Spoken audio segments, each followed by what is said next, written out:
हमारे पास जो वक्फ मंडल के अंदर हेयरिंग्स और मीटिंग जो होती थी, इससे पहले इसका डेट कोई निश्चित नहीं होता था।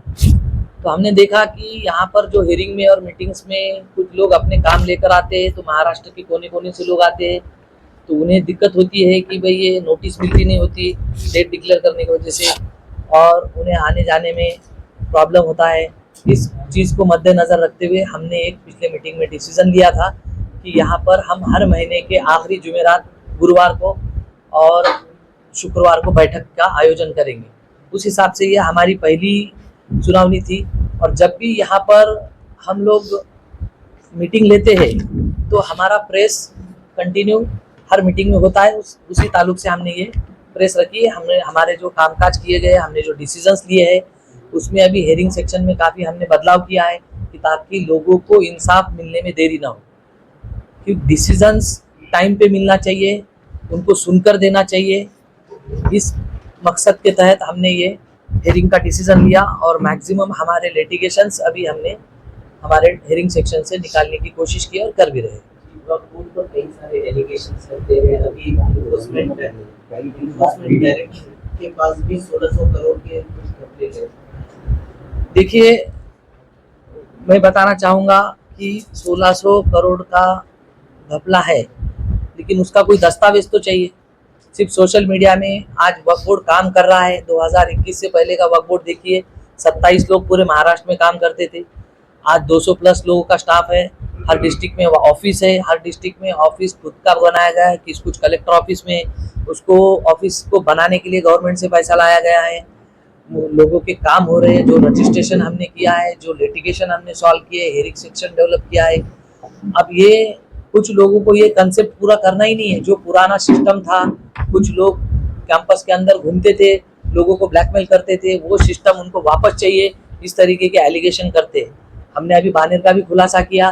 बानेर के अंदर भी सब लोग खाली सोशल मीडिया पे बात कर रहे हैं। आज छठवां, मेरे ख्याल से 5वां दिन है, किसी ने भी सक्षम पुरावा लाकर नहीं दिया कि उस वक्त का वो रेजोल्यूशन किसी न्यायालय में जाकर दाद मांगी गई थी या किसी न्यायालय ने उसको कैंसिल किया था। सिर्फ लोग बदनाम कर रहे हैं। मैं आपके जरिए से सबको यही कहूंगा कि वक्फ बोर्ड के बारे में अगर कोई शिकायत है, आप राइटिंग में लेकर आइए, हम आपको सुनेंगे, लेकिन बिला वजह वक्फ बोर्ड को सोशल मीडिया पे बदनाम ना करें, क्योंकि वक्फ बोर्ड काफी वर्षों के बाद सही वक्फ एक्ट के मायने के अनुसार, वक्फ के वाकिफ के मंशे के अनुसार काम कर रहा है। यही बोलने की आपका जो बोलना है पहले वो बोल लीजिए। हमारा जो बोलना है कि हमने अभी कहा कि जो नया एक्ट आया है, उस मामले में हमारा 7/4 को जो हमारी आखिरी बैठक हुई थी, उस बैठक में ही हमने रजिस्ट्रेशन किए थे। उसके बाद हमारा रजिस्ट्रेशन कम्प्लीटली रुका हुआ है। काफ़ी लोग जो है तो आज परेशान हो रहे हैं रजिस्ट्रेशन को लेकर, क्योंकि पुलिस डिपार्टमेंट उनसे भोंगे की परमिशन मांगता है। अगर रजिस्ट्रेशन ही नहीं होगा तो भोंगे की परमिशन कहाँ से मिलेगी? वो लोग सफ़र हो रहे हैं। उसको कैसे रास्ता निकाला जाए, इसके लिए हमने डायरेक्ट चीफ सेक्रेटरी माइनॉरिटी, क्योंकि स्टेट को तो परमिशन है ही नहीं उसमें इंटरफेयर करने की, माइनॉरिटी से हमने दरखास्त की। वो खुद मुंबई आए थे पिछले हफ्ते में। Minority secretary, state government of Maharashtra और सीओ वक्फ बोर्ड महाराष्ट्र और चेयरमैन वक्फ बोर्ड महाराष्ट्र, हमारी एक बैठक संपन्न हुई। इसमें से कैसे रास्ता निकाले, क्योंकि जो पोर्टल बन रहा है, पोर्टल में कैसे आसानी से रजिस्ट्रेशन हो, उसके ऊपर लंबी डिस्कस हुई है। और इस मामले में मैंने देवेंद्र जी से भी बात की थी, तो उन्होंने भी हमको इसमें काफ़ी सपोर्ट किया है कि रजिस्ट्रेशन सबसे अहम चीज़ है। जब तक रजिस्ट्रेशन के मामले हमारे से निकलते नहीं है, तब तक उसका मैनेजमेंट का भी मसला हल नहीं हो सकता और भोंगे का भी मसला हल नहीं हो सकता। यही कामकाज हम किस तरीके से कर रहे हैं, उस पर हमारी एक अहम डिस्कस हुई है, कमेटी को लेकर डिस्कस हुई है। और जो हमको प्रॉपर्टी डेवलप करना है, जैसा हमने मेडिकल कॉलेज बनाने का सोचा है, एजुकेशन कैंपस बनाने का सोचा है, हॉस्पिटल्स बनाने का सोचा है। जो गरीब मुसलमान है, जिनके लिए आज मकान खरीदना सोच भी नहीं सकते, ऐसे मुसलमानों को हम कैसे मकान इस वक्त प्रॉपर्टी से दे सकते? हजारों एकड़ जमीन है, लेकिन प्रोविजंस नहीं है, अवेयरनेस नहीं है। सिर्फ बोर्ड एक्टिव होके नहीं चलेगा, समाज को भी एक्टिव होना पड़ेगा, बोर्ड के साथ मिलकर काम करना पड़ेगा। हमारी गलतियां मत निकालो, गलती बताओ हमको, हम उसको जरूर सुधारेंगे। जो 20 साल में नहीं हुआ है वो चीज हम आपके साथ मिलकर करेंगे इंशाल्लाह। हर एक को इतनी जमीन है कि मुझे लगता है कि औरंगाबाद, अगर संभाजी नगर की बात ले तो तो एक भी गरीब मुसलमान नहीं बचेगा कि जिसको वक्फ बोर्ड के जमीन पे मकान नहीं दे सकते। सर अभी जैसा आप बता रहे हैं कि वक्फ बोर्ड की जो जमीन है वो जरूरतमंद मुसलमानों को मिलनी चाहिए, बिल्कुल। लेकिन पहले ही से कई आबादियां ऐसी बसी हुई है औरंगाबाद शहर में, जैसे आसिया कॉलोनी है, यहाँ पर जो है तो मुस्लिम बस्तियां बसाई गई है, लेकिन उनको आप ये कहते हैं कि तुम लोग जो है तो अभी रेडी रखना के 2.5% के हिसाब से हमारे किराएदार बनो। उसके अलावा फिर उनको टैक्स भी भरना है, प्रॉपर्टी टैक्स, उसके अलावा आपकी गुंडेवारी करवाना है, तो ये कैसे बोल। देखिए प्रॉपर्टी टैक्स तो हर एक को देना है, आपका खुद का प्लॉट होगा तो भी देना है, वक्फ की प्रॉपर्टी इसलिए देना पड़ रहा है कि आपको।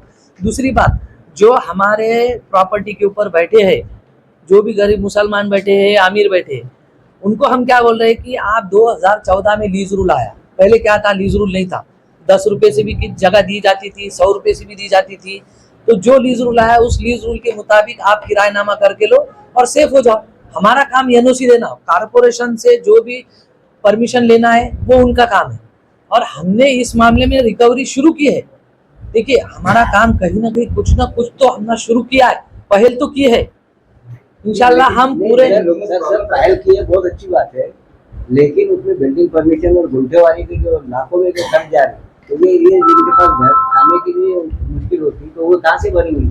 देखिए वो एक एक्ट अलग है, उसमें हम कैसे इंटरफेयर कर सकते हैं। आप कमिश्नर को बोल रहे हैं जो नहीं रहेंगे एनओसी को उनको छोड़ डालो आप, तो फिर ये बस्तियां खाएंगी, सब वक्फ प्रॉपर्टी छोड़ दे क्या। आप बोलो वक्फ एक्ट के मुताबिक उन्होंने नहीं लिया, अब मुझे बोलो आपका कोई प्लॉट है और ये साहब आप दुबई चले गए 2-5 साल के बाद, और ये साहब अगर वो प्लॉट पे बैठे हुए दिखेंगे तो आप बोलेंगे पठान साहब गरीब है, आप रहो, मैं प्लॉट दे देता आपको।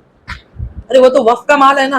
वक्त का माल है, हम ये नहीं बोल रहे कि आप उनसे किराया मत लो या उनको लीज होल्डर मत बनाओ, हाँ, लेकिन लीज होल्डर बनाते वक्त में कुछ तो ऐसे लोगों के लिए आप क्राइटेरिया बनाइए। आपने जो तो ये सवाल का भी मैं आपका जवाब, म्युनिसिपल कमिश्नर से बात की है, जिस तरीके से हम लोगों ने, देखो 2.5% का लीज रूल में किराया लेने का हमको अख्तियार है, लेकिन उसमें हमको कुछ ये भी अख्तियार दिया गया है कि बोर्ड को यदि लगता है कि यहाँ पे 1.5% भी लिया जाता है, उसके कुछ प्रोसीजर है, वो प्रोसीजर में अगर बैठता है तो हम 1% का कंसेशन दे सकते हैं उनको। वो कंसेशन हम जहाँ दे सकते हैं बिल्कुल देंगे। तो उस तरीके से हमने म्युनिसिपल कमिश्नर के साथ बैठक का आयोजन किया है कि जिस तरीके से हम ये रियायत दे रहे हैं कि कहीं आपके भी एक्ट में ऐसा कोई प्रोविजन है कि आप रियायत दे, इससे हमें फायदा होगा, क्योंकि हमारी प्रॉपर्टी सेफ हो जाएगी, वो हमारे किराएदार बन जाएंगे, और म्युनिसिपल काउंसिल को भी उसका टैक्स मिलेगा, क्योंकि वो एक्ट बिल्कुल अलग है, हमारा एक्ट अलग है। अच्छा सर, दूसरी बात ये है कि अभी रोड वाइंडिंग चल रही है, मैं 2012 से कंटिन्यू वक्फ बोर्ड से मांग रहा हूँ कि आपकी कितनी रोड में जगह जा चुकी है, कितना मुआवजा है, उसका कोई रिकॉर्ड नहीं। वो जीपीएस मैपिंग में सब चीजें क्लियर होने वाली है, आपको ऑनलाइन प्रोवाइड किया जाएगा। अभी तक का कहाँ है? नहीं सब देखो, मैं अभी वही बोला कि 12 से बोर्ड ने क्या किया हमको मालूम नहीं, लेकिन हम जब से आए हैं, ये बोर्ड जब से आया है, हमारे साथ सरकार का भी सपोर्ट है। हम बिल्कुल जहाँ भी हमारे को तकलीफ होती है, जहाँ हमको पैसा लगता है, हम मांग कर लाते हैं और वो राहत पहुंचाने का काम कर रहे हैं। आज तकरीबन ये 15 से 20 करोड़ का हमारा टेंडर है जीपीएस मैपिंग का। तो पहले ऐसा कभी सोचते थे क्या? आज हमको जैसे हम हमारी तकलीफ बताते, शासन हमारे पीछे खड़े होता है। देवेंद्र जी की सरकार है, वक्फ को बचाने के लिए बनी हुई सरकार है, और हम इससे इनकम जनरेट करेंगे और लोगों को राहत पहुंचाएंगे। अच्छा, औरंगाबाद में जितने वक्फ लैंड के ऊपर गवर्नमेंट वो है, खुद महापालिका की दोनों इमारतें वक्फ की, आम खास वक्फ पे, स्मार्ट सिटी वक्फ पे, तो क्या इनको भी एनओसी के लिए कंपलसरी करेगा? आम खास मैदान पे जो ये पुराना सवाल पूछ लिया आपने, नहीं, जो हमने क्लियर किया है, हमने रेजोल्यूशन लेकर एनओसी दे दिए। जो एनओसी की कमी थी वो रेजोल्यूशन लेकर हमने एनओसी दे दी। हम आमखास के मैदान के पूरे उनके सेक्टर जमीन जो है बात की जा रही है। हाँ। ये बात हो रही है स्मार्ट सिटी दफ्तर की, जो महाराष्ट्र में म्यूनिसिपल कॉर्पोरेशन की जो बिल्डिंग है, जो ऑफिस है, वो भी जो है तो औखा बोर्ड की जगह पर ही है। आज कमिश्नर साहब सबसे तोड़ फोड़ कर रहे हैं, क्या है?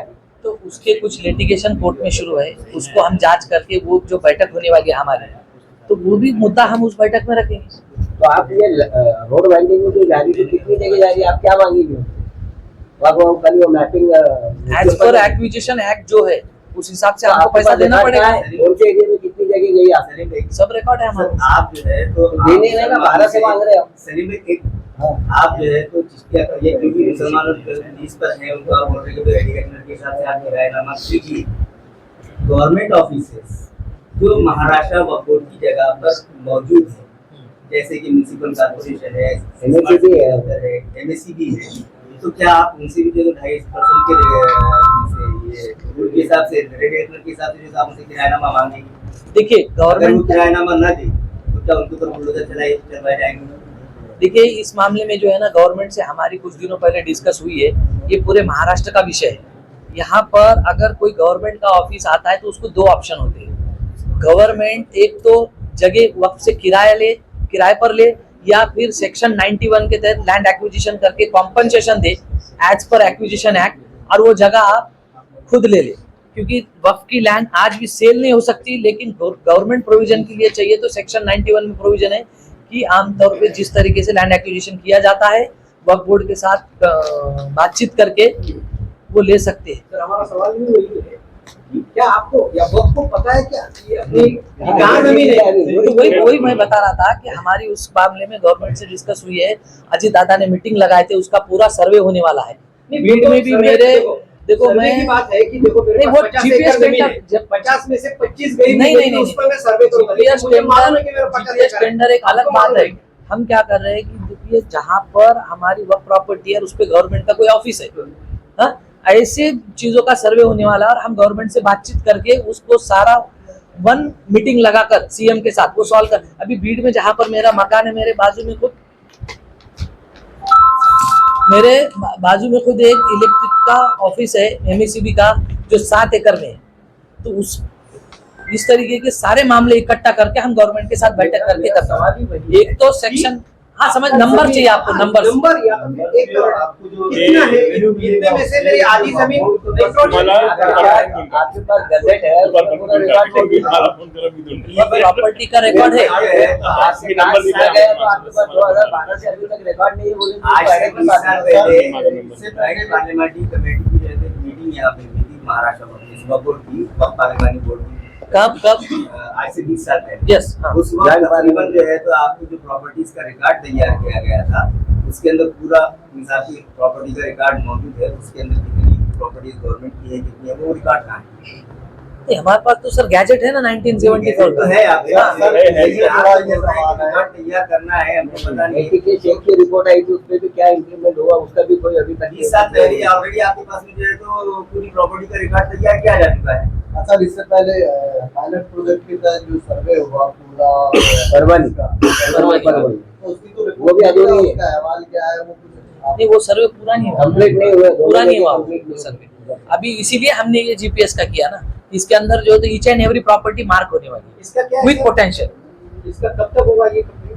कौन सा? GPS GPS मैपिंग का भी वर्क ऑर्डर मिलेगी, टेंडर के प्रोसेस सारे हो चुके हैं। सबसे ये तो जो मेरे ख्याल से इसके पहले भी हम L- लोगों ने न्यूज़ लगाई कि L1 बिडर को वर्क ऑर्डर दी जाएगी और उसके बाद उसको जो टाइम पीरियड दिया है, कितना टाइम पीरियड है टेंडर में?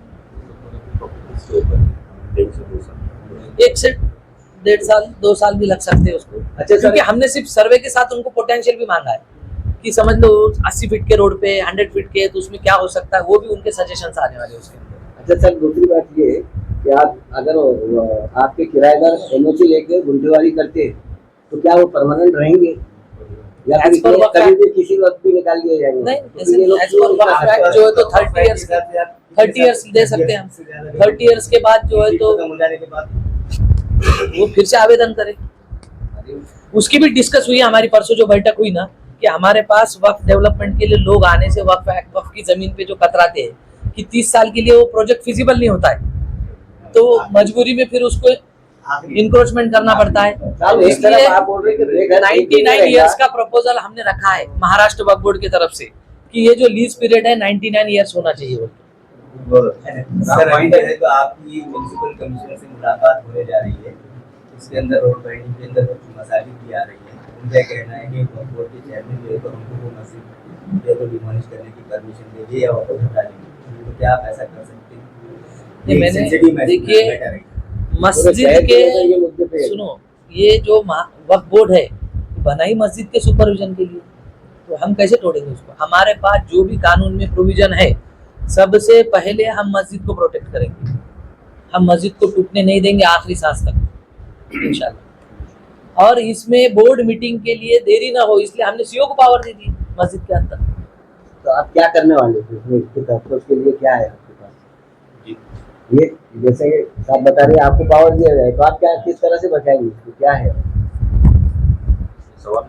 डीपी रोड में जो इन्फेक्टेड है वो मसाजिद को किस तरह से बचाएंगे, क्या है? जो डीपी रोड का मसला है, अभी मंडे शायद लिटिगेशन हुआ है कुछ, उसमें मंडे मेटल लिस्टेड, उसमें वो बोर्ड इंटरवेंशन करके जो कुछ है अपनी साइड उसमें रखने वाला है। तो जैसे कोर्ट की कुछ प्रोसीडिंग होती है हम उसमें डिटेल आपको बताएंगे। कल कमिश्नर ने प्रेस में बताया था कि मस्जिद के सामने अपोजिट साइड में अगर कोई जगह मिलती है तो वो मस्जिद को हम छोड़ के रोड मोड़ लेंगे वहाँ से। जी, तो इस ताल्लुक से भी आप कुछ करने वाले हैं? जी, जैसे आज उसी के लिए सब चीज़ों के लिए मीटिंग रखे थे, लेकिन कुछ चीज़ों की वजह से देखो मस्जिद अगर कोई बीचों बीच रोड में आती है और उसको शहीद करके दूसरी जगह बन सकती है as per land acquisition act, तो हमको वो करना चाहिए।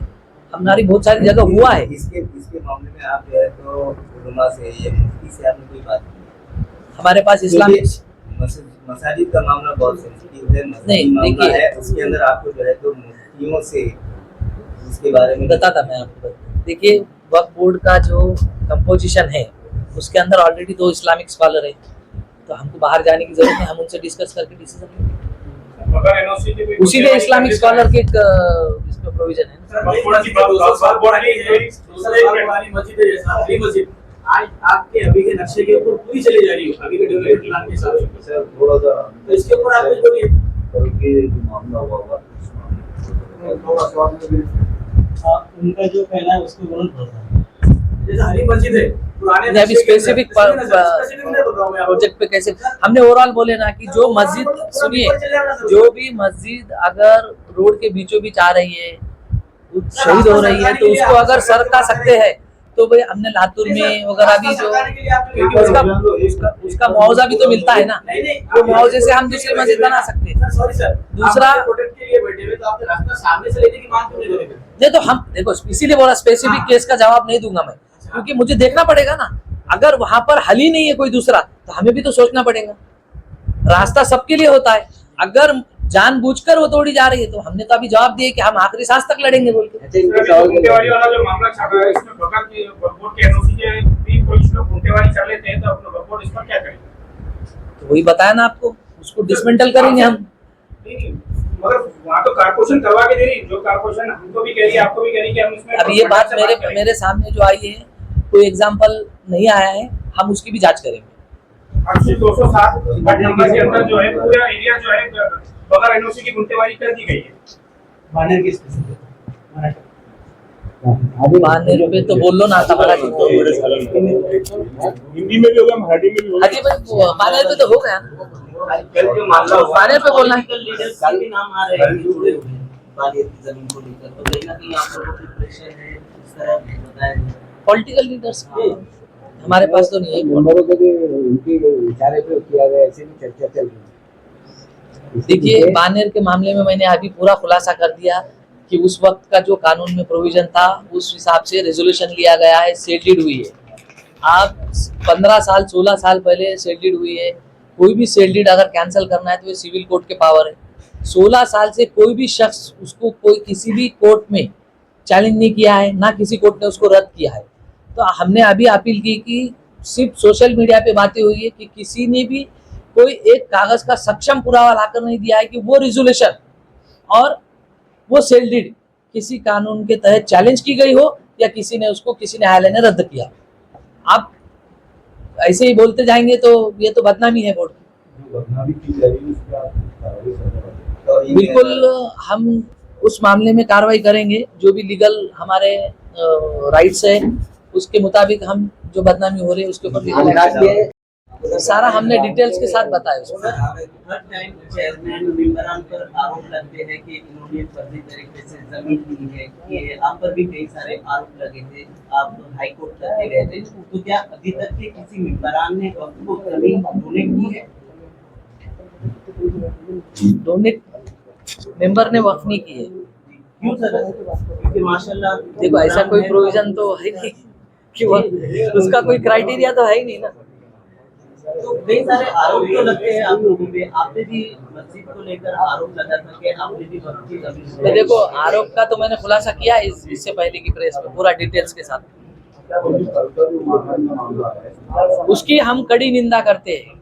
वो जो भी है वक्त के बाहर, ऑफिस के बाहर हुआ है, वो हमारे हेयरिंग सेक्शन के, ऐसा न हो इसके बाद, इसके लिए बिल्कुल हम कार्रवाई करेंगे और एक्शन भी लेंगे। एक तरह से जो हमला हुआ है तो वो बताया जा रहा है कि जो वक्त मेंबरान है वो नहीं के कुछ लोग थे, इस तरह के भी आरोप लग रहे हैं। सर, अभी वक्त मेंबर को और चेयरमैन को खुलेआम मारने की धमकी दी जा रही है सोशल मीडिया पे, आप भी देख रहे हैं। हाँ, तब हम क्या मारेंगे?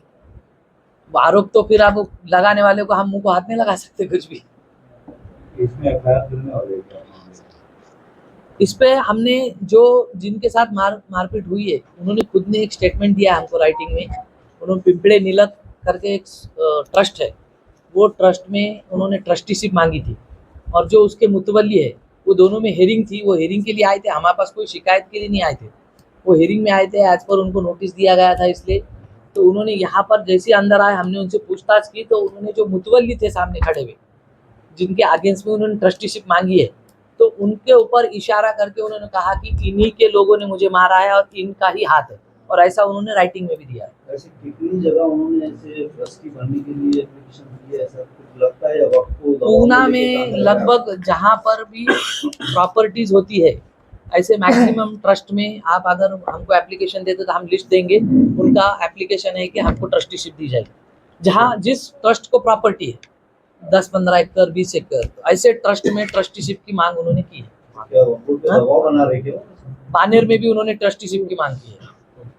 वहाँ पर? हाँ, सोलापुर में भी उनके जो कलीग्स है, उनके साथ ट्रस्टीशिप की मांग की है उन्होंने।